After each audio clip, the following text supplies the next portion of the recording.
إن الحمد لله والصلاة والسلام على رسول الله وبعد فأعوذ بالله من الشيطان الرجيم بسم الله الرحمن الرحيم اقرأ باسم ربك الذي خلق وقال رسول الله صلى الله عليه وسلم طلب العلم فريضة على كل مسلم সম্মানিত উপস্থিতি হযরত উলামায়ে কেরাম আজিজ তোলাবা তাওহীদি জনতা, আল্লাহ পাকের শুকর যে আল্লাহ পাক আমাদেরকে এখানে একটা দ্বীনি মজলিসে কোরআন শিক্ষার মাহফিলে অংশগ্রহণ করার তৌফিক দান করেছেন। এই জন্য আমরা শুকরিয়া আমরা আলহামদুলিল্লাহ। কোরআন শিক্ষা এটা ইসলামের এবং দ্বীনের মৌলিক একটা ফরজ। ওই ফরজটাকে আমরা অবহেলা করে আজকে আমরা লাঞ্ছিত বঞ্চিত। এই জন্য মার্কাজুল কোরআন উদ্যোগ নিয়েছে যে এই ফরজটাকে মুসলমানের সামনে, সমস্ত বিশ্বের মুসলমানের সামনে কিভাবে তুলে ধরা যায়, সমস্ত মুসলিমকে কিভাবে কোরআনী শিক্ষার সাথে সম্পৃক্ত করা যায়, সেই জন্য আমাদের এই আয়োজন। আল্লাহ পাক পবিত্র কালামুল্লাহর মধ্যে ইরশাদ করেন যে ইকরা বিসমি রব্বিকাল্লাযী খালাক। একেবারে ওহির সর্বপ্রথম আয়াত যে তুমি পড়ো, ইকরা, তুমি কি পড়ো। তাহলে আল্লাহ পাক এটাকে সর্বাগ্রে এবং সবচেয়ে বেশি গুরুত্ব দিয়েছেন কিসেকে? শিক্ষাকে।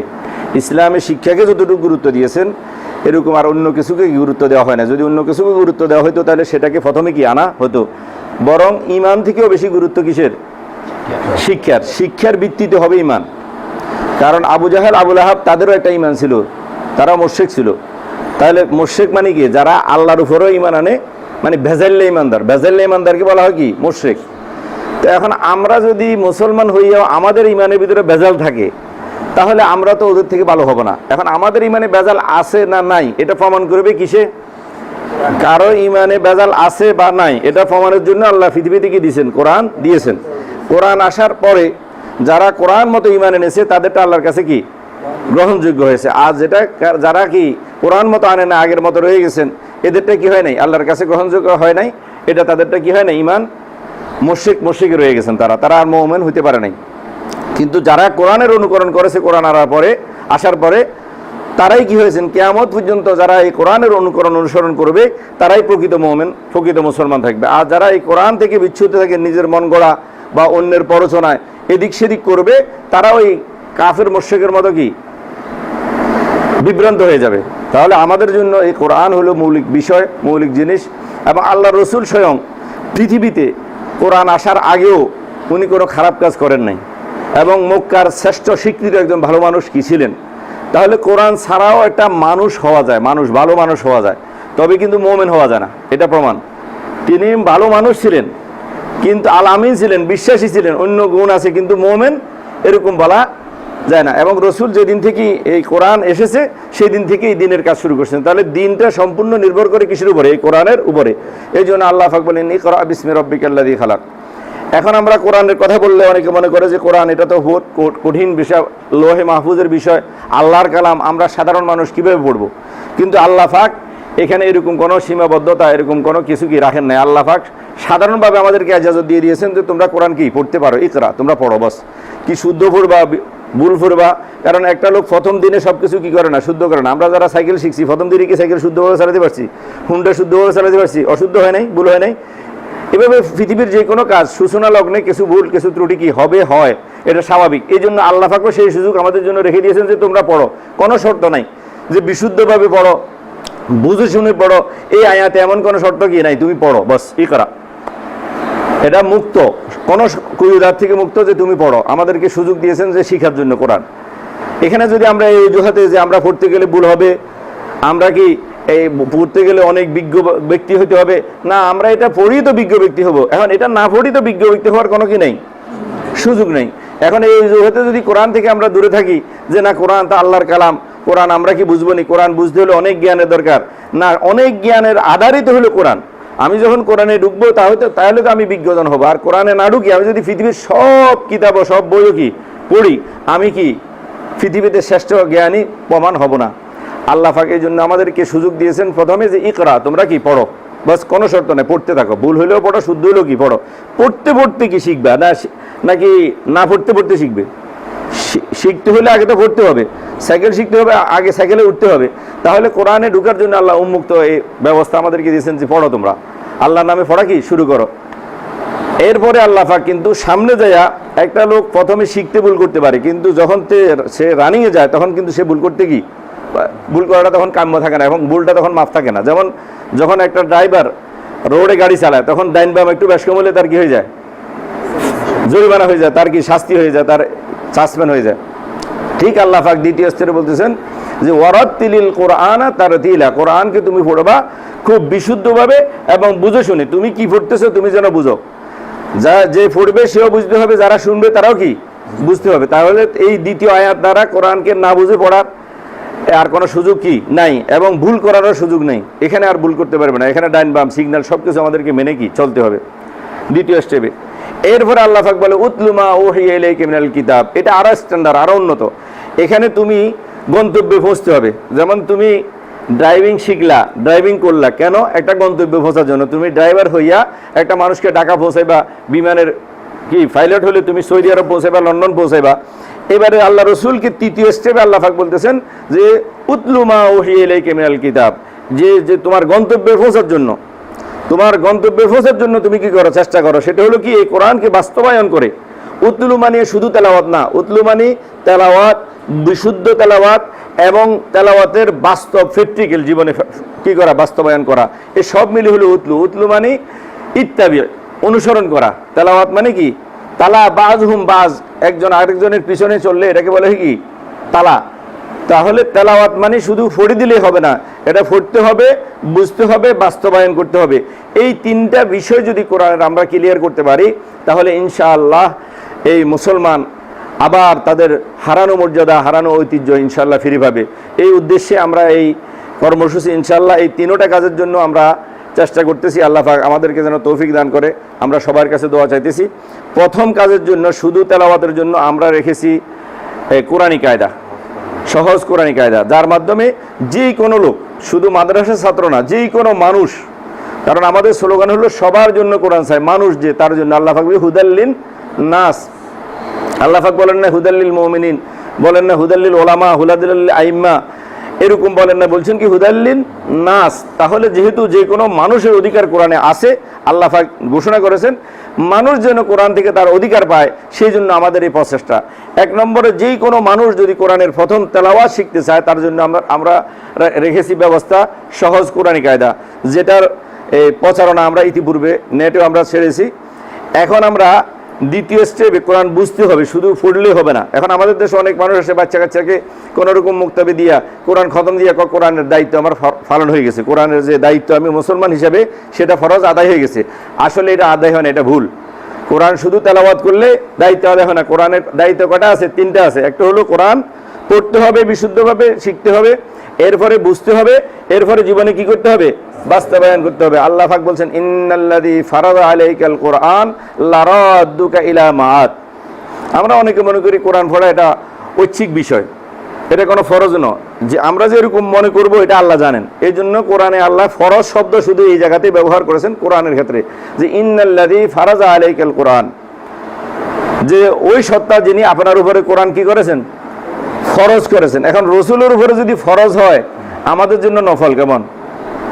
এখন আমাদের উপরে নফল হওয়ার সুযোগটা কি? কিন্তু আমরা যারা জানি যে নামাজ ফরজ, তারা কিছু না কিছু নামাজ পড়ার কি চেষ্টা করি। যারা জানি যে রোজা ফরজ, তখন রোজা রাখার চেষ্টা করি। কিন্তু কোরআন যদি ফরজ, যেমন মুসলমান নামাজ বছরে হলে একদিন হলেও কি পড়ে, 2 ঈদে হলেও পড়ে, জুমাতে পড়ে, ফাঞ্জেখানা পড়ে, এইভাবে রোজা রাখে, নফল রোজা রাখে, ফরজ রোজা রাখে। কিন্তু তেলাওয়াতের বিষয় আসলে কোনোরকম কি এটাকে একবার তেলাওয়াত করে কি ছেড়ে দে না, তাহলে নামাজও তো একবার পড়ে আমরা ছেড়ে দেওয়া উচিত ছিল। কি গণ, যদি একবার আদায় করলে ফরজ, তাহলে কোরআন ফারবানার ফরজ, এবং নামাজের ভিতরে মূল ফরজ হলো কোরআন। এই জন্য আল্লাহ বলছে ওয়া কুরআন আল ফাজরি, সালাত আল ফাজরি বলে নাই, বলছে কি কোরআন আল ফাজরি। ফজরের নামাজের ভিতরে কোরআনের অংশ বেশি থাকে এবং এটাকে আল্লাহ নামকরণ করছেন কি ওয়া কুরআন আল ফাজরি, ফজরের কি কোরআন, অথচ উদ্দেশ্য কি ফজরের সালাত। তাহলে কোরআন পড়া ফরজ, আজকে এই কথাটা অনেক মুসলমানে হয়তো কি এভাবে জানে না। কারণ এটা প্রমাণ কি, নামাজ পড়া ফরজ জানার কারণে সে যেহেতু নামাজের জন্য সশস্ত্র হয়, জীবনের যে কোনো মুহূর্তে সে নামাজ পড়ে। কিন্তু কোরআন পড়া এটা যদি মুসলমান জানতো ফরজ, তাহলে এটার জন্য সমস্ত মুসলমান কি করতো? নাকি নামাজ শুধু হুজুররা পড়ে, সাধারণ মানুষ পড়ে না? তাহলে কোরআন পড়া ফরজ যদি সাধারণ মানুষের উপর এটা যদি সবাই জানতো, বুঝতো, তাহলে এটাও সবাই কি পালন করার চেষ্টা কি করতো। আজকে এখানে আমাদের উদাসীনতা, কারণ কাফের মুশরিক এই তাদের আক্রমণ হলো কোরআনের উপরে, আমাদের নামাজের উপরে, রোজার উপরে না, তাদের আক্রমণ হলো কি কোরআনের উপরে। কারণ আল্লাহ পাক বলছেন ওয়াকালাল্লাযীনা কাফারু লা তাসমাউ লিহাযাল কুরআনি ওয়ালগাউ ফীহি লাআল্লাকুম তাগলিবুন।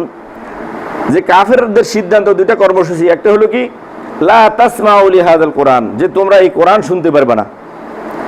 আর দ্বিতীয় কর্মসূচি কি ওয়ালগাউ ফীহি, কোরআন শুনলেও কোরআনের সাথে ফালতু অনেক কিছু জড়াই দাও, শুধু ফ্রেশ সানা কোরআন এটা হবে না। অথচ আপনি দেখেন সাহাবায়ে কেরামের যুগ, রসুলের যুগ, ওই সময়ের ভিতরে কিতাব হিসাবে পৃথিবীতে ধর্মীয় গ্রন্থ হিসাবে শুধুমাত্র কোরআন ছিল। আল্লাহ রসুলের আমলে দ্বিতীয় কোনো ধর্মীয় গ্রন্থ, আমাদের ইসলামের ধর্মীয় গ্রন্থ কি ছিল না। সাইর খোলাফা, সমস্ত খোলাফায়ে রাশেদিন তারা এই কোরআন নিয়ে কি করেছেন, মেহনত করেছেন। এই আল্লাহ রসুল এই কোরআন নিয়ে মেহনত করেছেন। তাদের আমলে দ্বিতীয় কোনো বই এরকম সারা পৃথিবীতে প্রচলিত আমরা কোনো কি পাই না। তাহলে তারা যদি এই কোরআন থেকে পৃথিবীকে পরিচালনা করতে পারে, ইসলাম পরিচালনা করতে পারে, আজকে আমরা কেন ব্যর্থ হব? আসলে আমরা কোরআন পর্যন্ত পৌঁছতে পারি না। কোরআন থেকে দূরে থাকার কারণে, আমরা আজম হওয়ার কারণে আমরা আরবিকে ভয় করি, কোরআনকে ভয় করি। তো যাতে করে আমাদের এই আরবির ভয়, আরবির ভীতি এবং কোরআনের ভীতি দূর হতে পারে, এই জন্য আমাদের এই প্রয়াস। এই জন্য আমরা কোরআনকে কিভাবে সহজে বোঝা যায়, আজকে আমাদের যে ক্লাসটা, আমরা এই ক্লাসে আমাদের একটা প্রতিশ্রুতি হলো, আমরা যারা একেবারে এই প্রথম স্তরের ছাত্র, অর্থাৎ প্রাইমারির পরে ষষ্ঠ শ্রেণীমানের যারা, এদেরকে আমরা 5 বছরে কি কোরআন হাদিসের, কোরআন সুন্নাহর কি সাম্যক জ্ঞান দেওয়ার মতো একটা ব্যবস্থা আমরা কি উদ্যোগ নিয়েছি।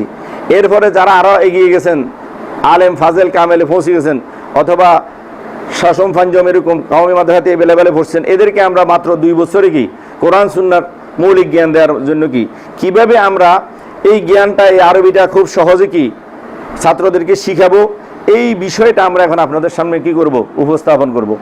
আল্লাহ পাক যেন আমাদের এই উপস্থাপনকে, এই প্রচেষ্টাকে আল্লাহ পাক যেন কবুল করেন এবং সমস্ত বিশ্ববাসীকে যেন এই পদ্ধতি থেকে উপকৃত হওয়ার, এই পদ্ধতির সাথে সম্পৃক্ত হওয়ার। কারণ আমরা ইতিপূর্বে কায়দার ক্লাস এই নেটে দেওয়ার পরে অনেক ভাই আমাদের কাছে অনুরোধ করেছেন যে হুজুর আমরা ওখানে বলছিলাম যে দ্বিতীয় বইয়ের কি ক্লাসও আমরা ছাড়বো। তো এই জন্য আমরা আজকে উদ্যোগ নিয়েছি যে কীভাবে অতি সহজে, সংক্ষেপে, সহজ সঠিক সংক্ষেপ পদ্ধতিতে আমরা অল্প সময়ের ভিতরে আরবি ক্লিয়ার করে কোরআন সুন্নাহর ভিতরে ঢুকতে পারি। এই পদ্ধতির জন্য আমাদের এই দ্বিতীয় বই, যেটার নাম হলো এই তাইসিরুত তরিক ইলাল আরবিয়া, আরবি শিখার সহজ পথ। এই বইয়ের নাম কি? আরবি শিখার সহজ পথ। আরবি শিখার অনেক পদ্ধতি আছে, এটাও একটা পদ্ধতি। আশা করি যারা মনোযোগ সহকারে এই পদ্ধতিকে কি করবেন, লক্ষ্য করবেন, এই পদ্ধতির সাথে সম্পৃক্ত হবেন, তারা খুব সহজেই কি করবেন, এই আরবি আয়ত্ত করতে পারবেন এবং আরবির মাধ্যমে কোরআন সুন্নাহকে আপনি কি ভিতরে ঢুকতে পারবেন। এই জন্য আল্লাহ পাক আমাদেরকে এই কোরআনের মাধ্যমে হেদায়েত দান করুক এবং এই আরবি জানার মাধ্যমে কোরআন আয়ত্ত করার তৌফিক দান করুক সবার, আমিন। এখন কিভাবে আমরা সহজে এই আরবিকে আয়ত্ত করব, এটার জন্য আমাদের এখানে আমরা বইয়ের শুরুতে ছোট্ট একটা ভূমিকা দিয়েছি, খুতবা দিয়েছি। সংক্ষেপে একজন এটা পড়েন, তেলাওয়াত করেন, ভূমিকাটা পড়েন। আলহামদুলিল্লাহি ওয়ালিহি ওয়াসসালাতু লিওয়ালিহা ওয়া বা'দ। قال الله تعالى اقرأ باسم ربك الذي خلق وقال رسول الله صلى الله عليه وسلم طلب العلم فريضة على كل مسلم। ঠিক আছে, পড়েন। দ্বীনি শিক্ষা মুসলমানদের প্রথম এবং প্রধান মৌলিক ফরজ। এই ফরজ ব্যতি রেখে অন্য ফরজ সম্পাদন করা অসম্ভব। তাই দ্বীনি শিক্ষার কোনো বিকল্প নেই। তাই দ্বীনি শিক্ষাকে সহজ করার জন্য আমাদের এই প্রয়াস। জি জি, আলহামদুলিল্লাহ। এখানে দেখেন, এখানে বলা আছে দ্বীনি শিক্ষা। এখন দ্বীনি শিক্ষা কি, এটার ব্যাপারে আমাদের ক্লিয়ার ধারণা থাকতে হবে। দ্বীনি শিক্ষা কি, কথা বল, শিক্ষা অনেক শিক্ষা আছে। এখন কোনটা দ্বীনি শিক্ষা, কোনটা দ্বীনি শিক্ষা ন, আমি যদি এটা ক্লিয়ার না থাকি তাহলে আমাকে মানুষ প্রতারিত করতে পারবে। আর যদি আমি ক্লিয়ার থাকি তাহলে আমাকে কি করতে পারবে না, প্রতারিত করতে কি পারবে না। এখন দেখেন আমাদের রসুলের কি দ্বীনি শিক্ষা ছিল কি ছিল না বলেন তো? মোহাম্মদ রসুল্লাহ সাল্লাম সৈয়দুল মুরসালিন, তিনি কি দ্বীনি শিক্ষা উনি ছিল কি ছিল না? ছিল। পরিপূর্ণ ছিল না অসম্পূর্ণ ছিল? কিন্তু ওনাকে আমরা উম্মি বলি জাগতিক শিক্ষার দিক থেকে। জাগতিক শিক্ষা ওনার ছিল না, উনি জাগতিক কোনো প্রতিষ্ঠানে পড়েন না, তাই বলি ওনার ধর্মীয় শিক্ষাও ছিল না, এটা ভুল কথা। ওনার পরিপূর্ণ ধর্মীয় জ্ঞান কি ছিল? তাহলে দিনী শিক্ষা কোনটা হবে? রাসূলের যেটা দিনী শিক্ষা, আমাদের উম্মতেরও সেটা হবে দিনী শিক্ষা। বলেন তো রাসূলের দিনী শিক্ষা কি ছিল? রাসূলের দিনী শিক্ষা কি ছিল? এটা সূচনা হয়েছে কি দিয়া? ইকরা দিয়া। আমরা যে আয়াতে পড়ছি এখান থেকে রাসূলের দিনী শিক্ষা কি হয়ে গেছে? শুরু হয়ে গেছে, রাসূল শিক্ষা শুরু হয়ে গেছে। আল্লাহ পাক অন্য জায়গাতে বলছে ওয়া আল্লামাকা মা লাম তাকুন তাআলাম, ওয়া আল্লামাকা আপনাকে শিক্ষা দিয়েছে মা লাম তাকুন তাআলাম, যেটা আপনি কি জানতেন না। অন্য আয়াতে বলছেন ওয়া কাযালিকা আওহাইনা ইলাইকা রূহাম মিন আমরিনা, যে আমি ওহীর মাধ্যমে রূহ প্রেরণ করেছি।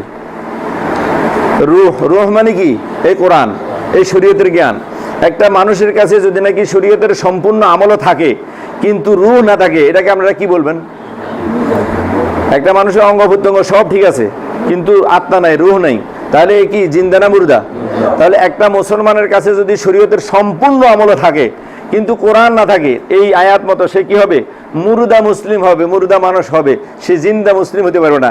এই মুসলিমকে জাগ্রত করার জন্য, জিন্দা করার জন্য কিসের প্রয়োজন? এই রূহের প্রয়োজন। সেই রূহের নাম কি? কোরআন। কারণ এটা কার কথা? আল্লাহ বলছেন আওহাইনা ওয়া কাযালিকা আওহাইনা ইলাইকা রূহাম মিন আমরিনা। এই রূহ কি শরীরের রূহ? রাসূল কি এর আগে শরীরের রূহ ছিল না? তাহলে এটা শারীরিক রূহ না, এটা কিসের রূহ? আত্মার রূহ, রূহের রূহ। এটা মানে কি? রূহের রূহ। এটা শরীয়তের রূহ। শরীয়তের রূহ হলো কি? কোরআন। আর আমল এগুলো হলো কি?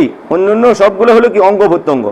এখন অঙ্গ প্রত্যঙ্গ যত শক্তিশালী হোক, একটা মানুষের যদি রূহ দুর্বল হয় বা প্রাণ না থাকে, প্রাণ দুর্বল হয়, সে কি করতে পারে না? আগাইতে পারে না। আজকে মুসলিম উম্মার ভিতরে সমস্ত আমল আছে আলহামদুলিল্লাহ, জিহাদের মতো আমল আছে, তারপরে কি রোজা নামাজ হজ জাকাত সবই আছে আলহামদুলিল্লাহ। কিন্তু অভাব একটা জিনিস, সেটা হলো তাদের আত্মা দুর্বল, তাদের রূহ দুর্বল, তাদের কোরআনী জ্ঞানের অভাব। আল্লাহ রাসূল অন্য হাদিসে বলেছেন ইন্নাল্লাহ তাআলা ইয়ারফাউ বিহাযাল কালামি আকওয়ামান ওয়া ইয়াদাউ বিহি আখারিন, যে আল্লাহ পাক এই কালাম অর্থাৎ এই কালামুল্লাহর মাধ্যমে মুসলমানকে কি করবে? উপরের দিকে নিয়ে যাবে, উন্নত করবেন। আর এই কালামুল্লাহকে বিসর্জন দেওয়ার কারণে, এই কালামুল্লাহ থেকে এড়িয়ে চলার কারণে তারা কি ওয়ামান কানা ফি হাযিহি আমা ফাহুয়া ফিল আখিরাতি আমা, যারা এই কোরআন থেকে পৃথিবীতে অন্ধ থাকবে তারা আখিরাতে কি চক্ষু নিয়ে উঠতে পারবে না। বহুত দমকি, বহুত বিষয় আছে, সব বিষয় এখন একসাথে আনা যাবে না। তবে আমাদের বিষয় হলো এখানে ক্লিয়ার করতে চাইছিলাম আমি এটা, যে দ্বীনি শিক্ষা বলতে কি বুঝেন আপনারা? দ্বীনি শিক্ষা কি? এখন কেউ ধর্মীয় কিছু বই পড়লো, দ্বীনি শিক্ষা হয়ে গেল? না। ধর্মীয় বই পড়া বাদ দিতে হবে না, ধর্মীয় বইও আপনি পড়বেন, কিন্তু মৌলিক দ্বীনি শিক্ষা রয়ে গেছে কোথায়? কোরআনে। আপনি যত বই পড়েন কিন্তু আপনাকে কোরআন পড়তে হবে। এই জন্য আমরা বলছি সবার জন্য কোরআন চাই, কোরআনের কোনো বিকল্প নাই। আপনি বিকল্প দুই চারটা ধর্মীয় বই পড়ি যদি মনে করেন আমার স্টাডি যথেষ্ট হয়ে গেছে, আমার জ্ঞান যথেষ্ট হয়ে গেছে, আমার ধর্ম পুরো হয়ে গেছে, এটা কোনোদিন হবে না। আপনাকে পরিপূর্ণ কোরআনের জ্ঞান কি অর্জন করতে হবে। এই জন্য দ্বীনি শিক্ষা বলতে এক কথায় কি? কোরআনী শিক্ষা। আর অন্যান্য বই যেগুলোকে আমরা ধর্মীয় বই বলি, কোনগুলোকে বলি বলেন তো? আমরা কোন বইগুলোকে ধর্মীয় বইয়ের আওতায় মুক্ত করি? যেগুলোর ভিতরে কোরআনের কিছু না কিছু অংশ কি আছে, যেগুলোকে কি, যেগুলোর ভিতরে কোরআনের কিছু না কিছু অংশ পাওয়া যায়, এগুলোকে আমরা ধর্মীয় বই হিসেবে গ্রহণ করি। আর যেগুলোর ভিতরে কোরআনের কোনো অংশ নাই, এগুলোকে কেউ ধর্মীয় বই হিসেবে গ্রহণ করে না। তাহলে ওখানে হয়তো একটা অংশ আছে, একটা অংশ, একটা মানুষের হাত তো একটা মানুষ না, একটা মানুষের মাথা তো কি একটা মানুষ না, একটা মানুষের পা তো একটা কি মানুষ না। তাহলে ওই ধর্মীয় গ্রন্থগুলোর ভিতরে অবশ্যই কি আছে? কোরআন আছে। অনেকে বলে এখানেও তো কোরআনের কথা, তো আমি বলবো এটাও তো হাত, এটাকে একটা মানুষ বলেন? কি কোন বলা যাবে? হাত যেরকম মানুষ না, তাহলে ওই ধর্মীয় গ্রন্থগুলো পরিপূর্ণ কিনা? হ্যাঁ, ধর্মীয় এটা দরকার, এটা দরকার আছে, আপনি একটা একটা করে আয়ত্ত করলেন, কোনো সমস্যা নেই। কিন্তু তবে আপনাকে মূল পরিপূর্ণতা, পরিপূর্ণ বডি আপনাকে লাগবে। ইসলামের পরিপূর্ণ বডি অর্জনের জন্য আপনাকে কোরআন আসতে হবে। সেগুলো সহায়ক, সেগুলো আপনাকে দাওয়াত দিতেছে এদিকে আসার জন্য, বাধা দিচ্ছে না। এখন আমরা এটাকে বাধা মনে করতেছি না, এটা আপনাকে পথ দেখাতেছে, আসেন আপনি মূল জায়গাতে আসেন। তো এই জন্য দ্বীনি শিক্ষা হলো কোরআন শিক্ষা। দ্বীনি শিক্ষা কি? কোরআন শিক্ষা। কারণ আল্লাহ রসুলকে আল্লাহ দ্বীনি শিক্ষা দিয়েছেন কি দেন নাই? আচ্ছা, পরিপূর্ণ দিয়েছেন না হাফ হাফ দিয়েছেন? তাহলে পরিপূর্ণ যদি দিয়ে থাকেন, এটা শুরু করছেন কি দিয়া? ইকরা বিসমি রাব্বিকাল্লাযী খালাক দিয়া। আর এটা শেষ করছেন কি দিয়া? اليوم أكملت لكم دينكم وأتممت عليكم نعمتي ورضيت لكم الإسلام دينا। কি কোন এই আয়াতের মাধ্যমে তো কোরআনের নুজুলের সমাপ্তি কি ঘটেছে। তাহলে কোরআন অবতীর্ণ হওয়া শুরু হয়েছেন কি দিয়া? ইকরা দিয়া, তাও শিক্ষা দিয়া।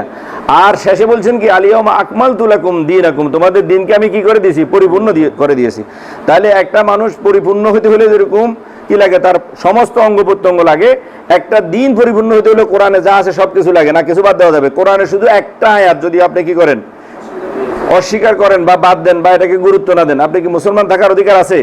তাহলে এখন আপনি যদি না জানেন, হয়তো আপনি জানলে বাদ দিবেন না, আপনার সে মাইন্ড আছে, কিন্তু না জানলে অজানা সত্ত্বেও তো বাদ দেওয়া কি স্বাভাবিক? কি কন? এবং অনেকেই অজানা সত্ত্বেও কোরআনের অনেক আয়াতকে অস্বীকার করতেছে, হয়তো সে এটা জানে না।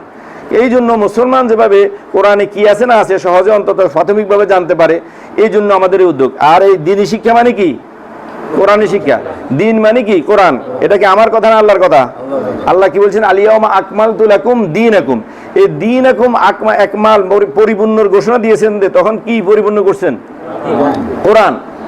দিন পরিপূর্ণ মানে কি? কোরআন পরিপূর্ণ করা। তাহলে দিন মানে এখানে আল্লাহ কি বুঝেছেন? কোরআনকে পরিপূর্ণ করছেন। তাহলে কোরআন পরিপূর্ণ হলে দিন পরিপূর্ণ হবে। আজকে কি আমাদের কাছে কোরআন পরিপূর্ণভাবে আছে? আমাদের সমাজে আছে? এটাই আমাদের মৌলিক সমস্যা। আল্লাহ পাক আমাদেরকে যেন এই সমস্যা সমাধান করার তৌফিক দান করুক।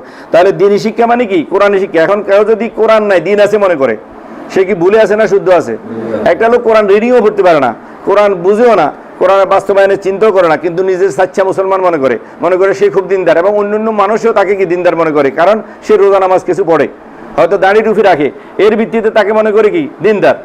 এখন বলেন তো, দিন যদি নাকি কোরআন হয়, তাহলে এই লোককে কি দিনদার বলা যাবে যার কাছে কোরআন নাই? আর তার এই দাবি কি সত্য হবে না মিথ্যা হবে? তাহলে আজকে আমরা অধিকাংশ মুসলমান এই ফর্মুলাতে আসলে আমরা কি ভুয়া দিনদার, ভুয়া মুসলমান, ভুয়া মোমেন বলে প্রমাণিত হবো, কারণ আমাদের কাছে কোরআন নাই। রোজা নামাজ হয়তো আছে, অঙ্গ প্রত্যঙ্গ আছে, রুহ নেই। রুহ ছাড়া মানুষের যেরকম দাম নাই, এরকম কোরআন ছাড়া মুসলমানেরও কোনো দাম নাই। সাহাবায়ে কেরাম এই কোরআনের মাধ্যমে কি করছেন? পৃথিবীকে জয় করছেন। আমরা যদি এই কোরআনকে আবার কি করতে পারি, নিজের ভিতরে কি আয়ত্ত করতে পারি, ধারণ করতে পারি, তাহলে ইনশাআল্লাহ এই পৃথিবীতে আবার ইসলামের পুনর্জাগরণ ইনশাআল্লাহ সম্ভব হবে। সবাই আমিন। এখন দেখেন, এই দিনী শিক্ষা হলো কি শিক্ষা? তাহলে আমরা কি বুঝলাম এত কোরআন আলোচনা? দিনী শিক্ষা মানে কি? কোরআনী শিক্ষা। প্রমাণ আল্লাহর কোরআন কি? আলিয়াউমা আকমালতু লাকুম দীনাকুম ওয়া আতমামতু আলাইকুম নি'মাতি। আর এই কোরআনই হলো সবচেয়ে বড় কি? নেয়ামত। কোরআন সে বড় কোনো নেয়ামত নাই। এখন যে ব্যক্তি পৃথিবীতে আসে কোরআন পাইল না, সে আল্লাহর নেয়ামতের থেকে কি হলো? বঞ্চিত হলো। কারণ আল্লাহ পাক আল্লাহ রসুলকে বলছেন, কি বলছেন? ওয়ায়াসআলুনাকা আনির রূহ কুলির রূহু মিন আমরি রাব্বি ওয়া মা উতীতুম মিনাল ইলমি ইল্লা কালিলা ওয়া লা ইন শি'না লানাযহাবান্না বিল্লাযী আওহাইনা ইলাইক সুম্মা লা তাজিদু লাকা বিহি আলাইনা ওয়াকিলা ইল্লা রাহমাতাম মির রাব্বিক ইন্না ফাযলাহু কানা আলাইকা কাবীরা। ইন্না ফাজলাহু, ফজল হলো উদ্বৃত্ত দান, একটা হলো সাধারণ দান, আর একটা হলো কি স্পেশাল দান। সবচেয়ে বড় ফজল পৃথিবীতে, সবচেয়ে বড় অনুগ্রহ আল্লাহর স্পেশাল অনুগ্রহ কে পেয়েছেন? আল্লাহ রসুল। সেই অনুগ্রহটা কি? এই কোরআন। তাহলে যে ব্যক্তি পৃথিবীতে আসি ওই কোরআনটা পাইল না, সে আল্লাহর ওই অনুগ্রহ কি পাইল না? ফজল কি পাইল না? রহম হয়তো পাইল। রহম তো কাফের মুশরিক পৃথিবীতে সবাই পায়, ফজল পায় কে? মুমিনে। আর সেই ফজলটা হলো কোরআন, সেটা পেয়েছেন রসুল, সেটা পেয়েছেন সাহাবায়ে কেরাম, সেটা পেতে চাই আমরা। আল্লাহ পাক আমাদেরকে সেই ফজল দান করুক, সবার আমিন। তো এই জন্য এই কোরআনের রহমত বরকত যদি আমরা পাই, তাহলে আমরা অনেক কিছু পাবো। আর যতদিন এই কোরআনের রহমত বরকত থেকে আমরা বঞ্চিত থাকবো, আমরা অনেক কিছু থেকে বঞ্চিত থাকবো।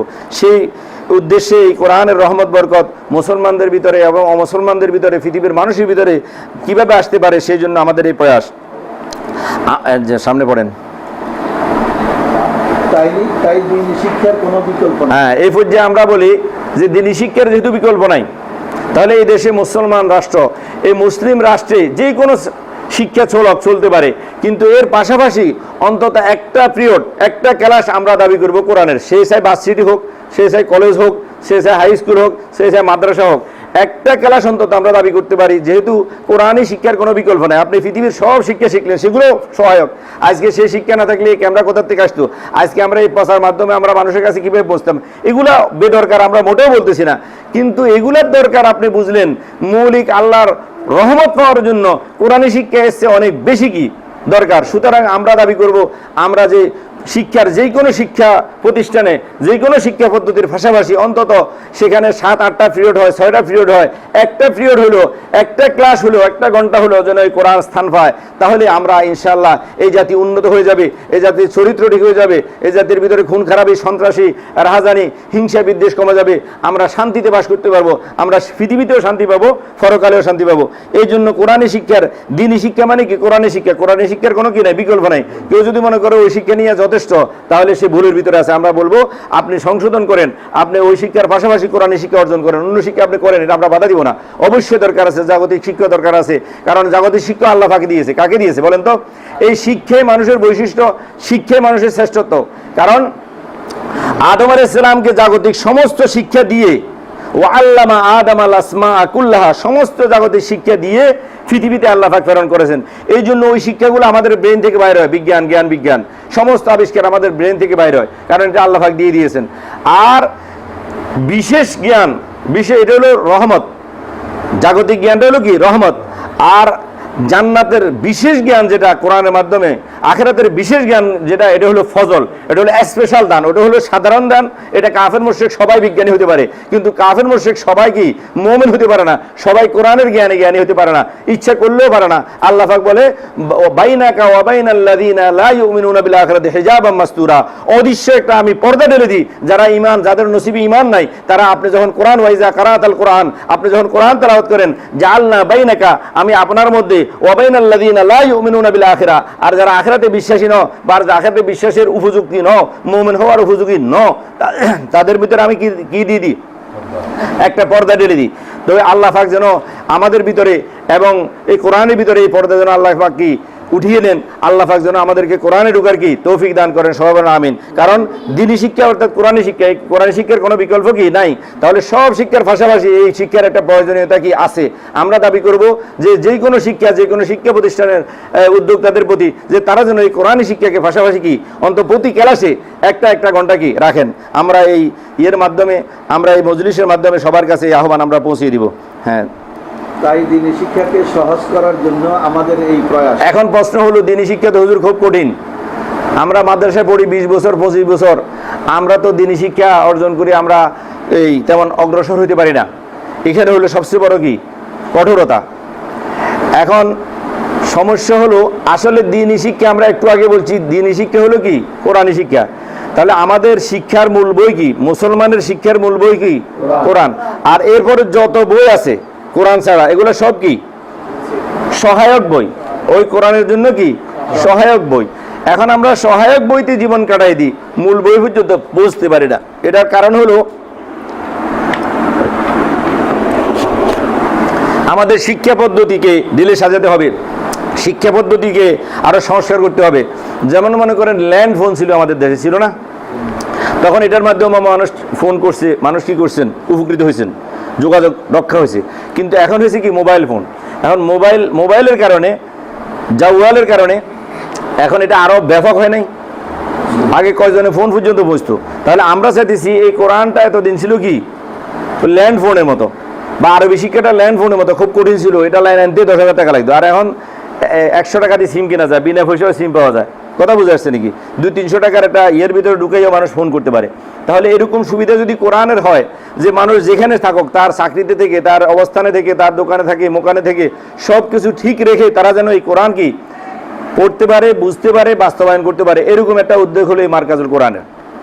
যে শুধু দৈনিক তারা কি তাদের অবসর সময়টা 1 ঘন্টা 2 ঘন্টা সময় দিলে, আর পুরো টাইম তারা কি করো, তাদের দুনিয়াবি কাজে ব্যস্ত থাকুক, এটা দিলেই তারা কি করতে পারবে, কোরআন শিখতে পারবে। কেমনে?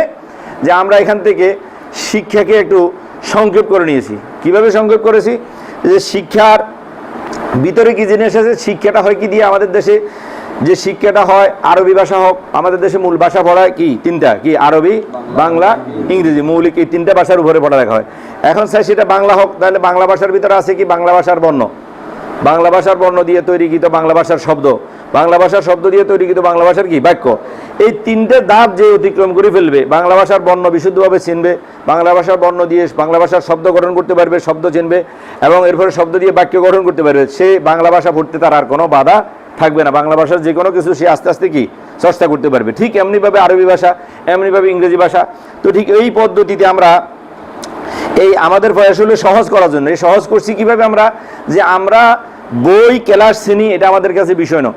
আমাদের কাছে বিষয় হলো কোনো মানুষ যদি বর্ণজ্ঞানে তার ত্রুটি থাকে, তখন আমাদের বর্ণজ্ঞানের জন্য একটা বই আছে, সহজ কোরআনী কায়দা। এটার মাধ্যমে তার বর্ণজ্ঞান, লেখা পড়া এবং শুদ্ধ উচ্চারণ এবং এটা কি আমরা ঠিক করে ফেলি। কিসের মাধ্যমে? ওই কায়দার মাধ্যমে। এরপরে আমাদের দুইটা বই হলো এই তাইসির তরিকুল আল আরবিয়া বা আরবি শিক্ষার সহজ পথ। এটার ভিতরে একটা হলো এসএম এর পর্ব। এই প্রথম খণ্ড যেটা আমার হাতে আছে এটা হলো কি এসএম এর পর্ব। তো এসএম এবং জুমলা ইসমিয়া।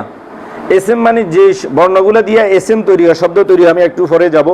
এই যে শব্দ তৈরি হয় এসএম, এই এসএম কিভাবে তৈরি হয়, এসএম কত প্রকার এবং এসএম দিয়া বাক্য কিভাবে তৈরি হয়, জুমলা ইসমিয়া কিভাবে তৈরি হয়, এই বিষয়টা আমরা এই বইতে ক্লিয়ার করে দিচ্ছি। তাহলে একটা লোক এই বই পড়ার পরে সে এই জুমলা ইসমিয়া এবং এসএম এর পর্ব ক্লিয়ার। এরপরে আরেকটা বই আছে আমাদের ফেলের পর্ব। সেখানে ফেল কি, ফেল কত প্রকার এবং ফেল দিয়ে বাক্য তৈরি হলে সেটা কেমন, জুমলা ফেলিয়ে কেমন, সেটা আমরা সেখানে আলোচনা করছি। তো আজকে আমরা এই দুই পর্বে শেষ করার চেষ্টা করব। এসএম এর তাহাকিক অর্থাৎ শব্দ বিশ্লেষণ এবং এসএম এর কি তারকিব। এখন একটা লোক যদি পৃথিবীর যে কোনো এসএম বুঝে, এসএম চিনে এবং জুমলা ইসমিয়া চিনে, সে এটাকে আরবিতে, কারণ আরবি ভাষাটার সাথে বাড়তি কানেকশন হলো আল্লাহর রাসূলের, অন্য কোনো ভাষার সাথে বাড়তি কানেকশন তাদের কি নাই। কারণ আল্লাহ সব ভাষা বুঝেন, কিন্তু ব্যবহার করেন কোন ভাষা? আরবি ভাষা। যদি অন্য ভাষা ব্যবহার করতো তাহলে কোরআনে তো অন্য ভাষাও কি ঢুকতো কালামুল্লার ভিতরে। আল্লাহ যে কোরআন ব্যবহার করেন এটা প্রমাণ। এটা রসুল যে আরবি ব্যবহার করতেন এটা প্রমাণ। রসুল অন্য কোনো ভাষা জানতেন না, প্রয়োগও করতেন না। কি করেন না? জানতেন না। রসুল আরবি ছাড়া অন্য কোনো ভাষা কি জানতেন না। তাহলে আমরা এই আরবি ভাষার সাথে সম্পৃক্ত হলে প্রথম বেনিফিট আমাদের কি আমাদের প্রথম বেনিফিট হলো আমাদের সাথে অটো একটা আল্লাহর সাথে রসুলের সাথে একটা ভাষাগত কানেকশন কি হয়ে যাবে। যেমন ওই এখন যে সিম সেটগুলো আছে, ইমোতে ঢুকলে আপনার সমস্ত ডাটা ওই আপনার বন্ধু পেয়ে যেতেছে, আপনার বন্ধুর সব ডাটা আপনি পেয়ে যেতেছেন। তাহলে আমরা যদি আরবি ভাষায় ঢুকি আমাদের ডাটা আল্লাহ রসুলের কাছে সহজে কি পৌঁছে যাবে। এই জন্য আরবি ভাষাকে গুরুত্ব দিতে হবে।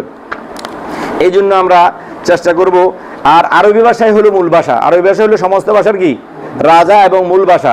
এটা পূর্বেও ছিল, বর্তমানেও আছে, ভবিষ্যতেও কি থাকবে। অন্যান্য ভাষাগুলো পূর্বেও ছিল না, বর্তমানে হয়তো আছে, ভবিষ্যতে কি কবরে চলবে না, হাসরে চলবে না, জান্নাতে জাহান্নামে কি চলবে না। সুতরাং এই আরবি ভাষাই মূল ভাষা। এই আরবি ভাষায় স্থায়ী ভাষা। আল্লাহ যেরকম স্থায়ী, আল্লাহর ভাষাও কি স্থায়ী, কোরআনও কি স্থায়ী। কোরআন কোনো মাখলুক না, কোরআন কোনো সৃষ্ট না। অন্য ভাষাগুলো কি সৃষ্ট, আরবি ভাষা কোনো কি সৃষ্ট নয়। এটা যেহেতু আল্লাহর ভাষা, আল্লাহর ভাষা, এটা কি আল্লাহর মর্যাদা যেরকম আল্লাহর ভাষার মর্যাদাও কি এরকম। সমস্ত মাখলুকের উপরে আল্লাহর মর্যাদা যেমন, সমস্ত পৃথিবীর কিতাবের উপরে আল্লাহর কিতাবের মর্যাদাও কি এমন। আমরা আল্লাহকে যেভাবে মর্যাদা দিব, আল্লাহর কালামুল্লাহকেও সেভাবে কি মর্যাদা দেওয়ার চেষ্টা করবো। আল্লাহ পাক আমাদেরকে তৌফিক দান করুক। সামনে আগান।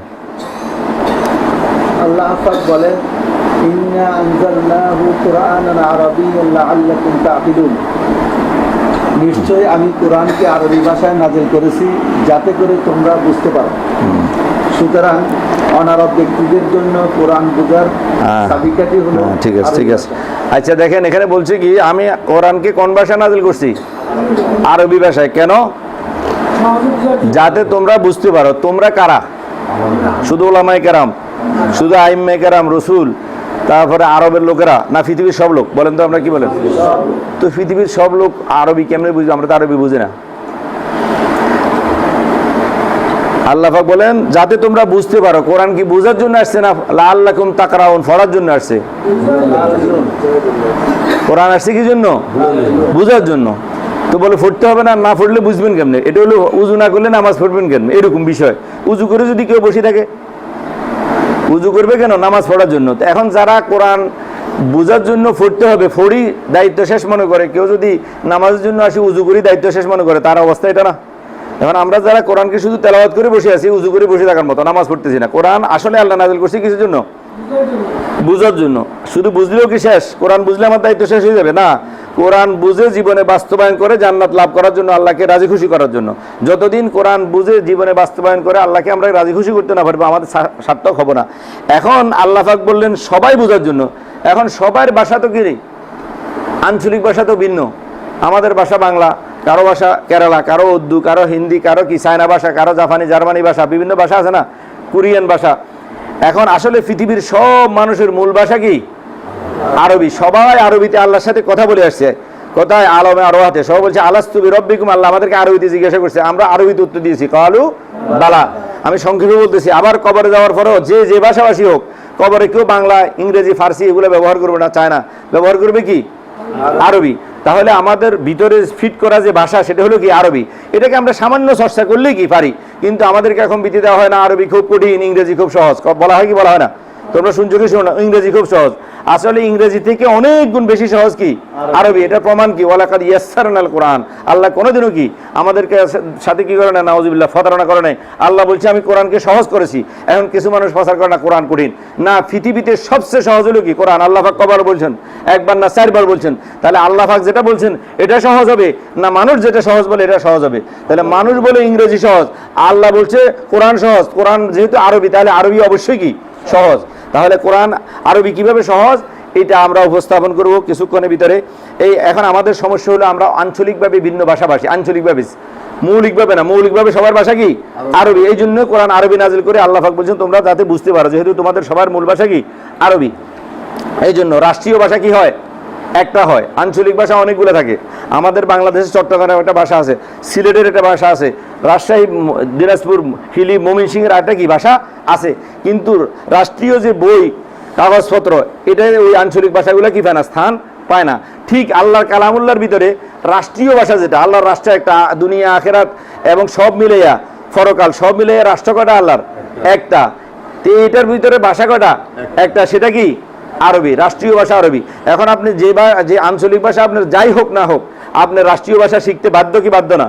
তাহলে আপনি কি আঞ্চলিক ভাষা দরখাস্ত অ্যাপ্লিকেশন করতে পারবেন সরকারের দপ্তরে নেবে, অথবা আঞ্চলিক ভাষায় কোনো বই সরকার ছাপাইছে কোনো প্রমাণ আছে? সরকার ছাপাইবে না, মানুষ ব্যক্তিগতভাবে ছাপাইতে পারে। কথা বুঝে আসছে নাকি? এবং রাষ্ট্রীয় টেলিভিশন থেকে আঞ্চলিক কোনো গানও কি শোনা যায় না। এগুলো সব কি? রাষ্ট্রীয় ভাষা। এই জন্য পুরো কোরআন কি? আরবি ভাষা। না হলে কোরআনের ভিতরে বর্তমান বিশ্বে 4,500 ভাষা আছে, যদি সবগুলা গ্রহণযোগ্য হতো সবগুলাই কোরআনের স্থান হইতো। কিন্তু না, রাষ্ট্রীয় ভাষা কি হয়? এক রাষ্ট্রে একটা ভাষায় চালু হয়। যে কোনো রাষ্ট্রের ভাষা কি? যেমন আমরা ভাষা আন্দোলন করছি, আমাদের রাষ্ট্রীয় ভাষা কি? বাংলা। এটা আন্দোলনের মাধ্যমে আমরা কি করছি? আদায় করছি, যেহেতু আমাদের রাষ্ট্র বাংলা, বাংলাদেশ, এই জন্য বাংলা ভাষা হইতে হবে। তাহলে এরকম আল্লাহর রাষ্ট্র কি? একটা। ওটা একটা। এই জন্য এটার ভাষাও কি? একটা। এখন আল্লাহর রাষ্ট্রে যদি আমরা সুবিধা করতে হয়, সেখানে যদি আমরা একটা অবস্থান নিতে হয়, তাহলে আমাদেরকে অবশ্যই আরবি ভাষা কি? শিখতে হবে। আমেরিকার নাগরিক হতে হলে আমেরিকার ভাষা শিখতে হয়। প্রথম ইন্টারভিউ হয় সে ইংরেজি পারে কি পারে না, না হলে তাকে নাগরিকত্ব দিবে না যত বছর সে থাকুক। যারা সেখানে নাগরিকত্বের জন্য কি করে? অ্যাপ্লিকেশন করে, গেলে তাকে ইংরেজিতে প্রশ্ন করে। সাধারণ সৌদি আরব, মদিনা বা সিরিজ যেতে হলে আপনাকে তারা বাংলাতে জিজ্ঞাসা করবে না, বাংলা প্রশ্ন উত্তর নেবে না, আপনাকে আরবি প্রশ্ন করবে। আপনি আরবি ফেললে সেখানে যেতে পারবেন। তাহলে জান্নাতের ভাষা যেহেতু আরবি, মদিনা বা সিটির ভাষা আরবি, এই জন্য আরবি না শিখলে মদিনা বা সিটি যাওয়া যায় না, দুনিয়ার একটা বিষয়। তাহলে জান্নাতে বুঝি আরবি না শিখে আমরা চলে যাব? হ্যাঁ, কমবেশ থাকবে, অবশ্যই পার্থক্য থাকবে। কিন্তু এই জন্য আমাদের উপরে কোরআন শিক্ষা যেরকম ফরজ, এর পাশাপাশি নামাজ যেরকম ফরজ, নামাজের জন্য উজু যেরকম ফরজ, আরবি ভাষা আমরা মনে করি এরকম একটা কি? ফরজ। আল্লাহ পাক যেন আমাদেরকে সহজে, এখন সমস্যা হলো কঠিন, এটা আমরা পারি না,